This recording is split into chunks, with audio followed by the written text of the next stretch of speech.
भारत त्योहारों, उत्सवों और आस्था का देश है। यहाँ विभिन्न धर्मों, जातियों और समुदायों के लोग रहते हैं। सबकी अपनी अपनी मान्यताएं और धार्मिक विश्वास है, लेकिन कभी कभी यही आस्था और विश्वास अंधविश्वास में बदल जाता है। आस्था के नाम पर भारत में कई अजीबोगरीब मान्यताएं हैं, जिन्हें सुनकर इंसान के रोंगटे खड़े हो जाएं। आज इस लेख में हम आपको ऐसी ही 8 मान्यताओं के बारे में बता रहे हैं। अच्छे भाग्य के लिए छत से फेंकते हैं बच्चों को। महाराष्ट्र के सोलापुर में बाबा उमर दरगाह और कर्नाटक के इंदी स्थित श्री संतेश्वर मंदिर में तो बच्चों को छत से नीचे फेंका जाता है। यहाँ ऐसी मान्यता है कि बच्चे को ऊंचाई से नीचे फेंकने पर उसका और उसके परिवार का भाग्य उदय होता है। इसके साथ ही बच्चा स्वस्थ रहता है। यहाँ करीब 50 फीट की ऊंचाई से बच्चे को फेंका जाता है, जहाँ नीचे खड़े लोग उसे चादर से पकड़ते हैं। पिछले 700 सालों से यहाँ बड़ी संख्या में हिंदू और मुस्लिम अपने बच्चों को लेकर पहुँचते हैं। बारिश के लिए मेंढकों की शादी। हमारे देश के ही कुछ हिस्सों में अच्छी बारिश के लिए मेंढक और मेंढकी की शादी पूरे रीति रिवाज से कराई जाती है। दरअसल असम और त्रिपुरा के आदिवासी इलाकों में लोग बारिश के लिए मेंढकों की शादी कराते हैं। यहाँ ऐसी मान्यता है कि मेंढकों की शादी कराने से इंद्र देवता प्रसन्न होते हैं और उस साल भरपूर बारिश होती है। चर्म रोगों से बचने के लिए फूटपाथ। कर्नाटक के कुछ ग्रामीण इलाकों में स्थित मंदिरों में भोज के बाद बचे हुए खाने पर लौटने की परंपरा है।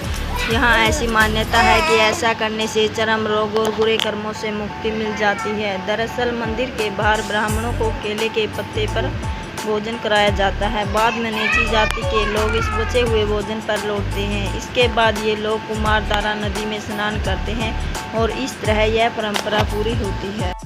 विकलांगता से बचाने के लिए गले तक जमीन में उत्तरी कर्नाटक और आंध्र प्रदेश के ग्रामीण इलाकों में बड़ी अजीब परंपरा है। यहाँ बच्चों को शारीरिक और मानसिक विकलांगता से बचाने के लिए उन्हें गले तक जमीन में गाड़ दिया जाता है। यह अनुष्ठान सूर्य ग्रहण या चंद्र ग्रहण शुरू होने के 15 मिनट पहले शुरू होता है। ऐसी मान्यता है कि बच्चों को कुछ घंटे के लिए जमीन में दबाने से उन्हें शारीरिक और मानसिक अपंगता से छुटकारा मिलता है। चेचक से बचने को छेदते हैं शरीर। मध्य प्रदेश के बैतूल जिले में हनुमान जयंती के अवसर पर होने वाले पारंपरिक उत्सव में लोग अपने शरीर को छेदते हैं।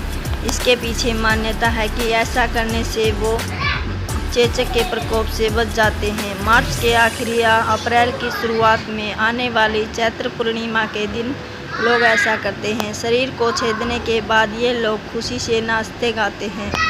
खोलते दूध से बच्चों को नहलाना। उत्तर प्रदेश में वाराणसी और मिर्ज़ापुर के कुछ मंदिरों में कराहा पूजन की अनोखी परंपरा है।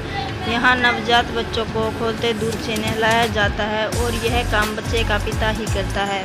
बाद में वह खुद खोलते दूध से नहाता है। यह उत्सव मनाने के दौरान मंत्र और श्लोक भी पढ़े जाते हैं। ऐसी मान्यता है कि ऐसा करने से भगवान प्रसन्न होकर बच्चे को अपना आशीर्वाद देते हैं।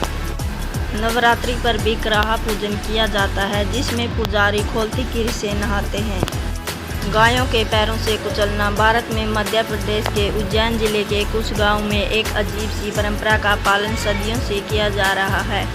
इसमें लोग जमीन पर लेट जाते हैं और उनके ऊपर से दौड़ती हुई गायें गुजारी जाती हैं। इस परंपरा का पालन दिवाली के अगले दिन किया जाता है, जो कि एकादशी का पर्व कहलाता है। इस दिन उज्जैन जिले के भीड़वाड़ और आसपास के गांव के लोग पहले अपनी गायों को रंगों और मेहंदी से अलग अलग पैटर्न से सजाते हैं।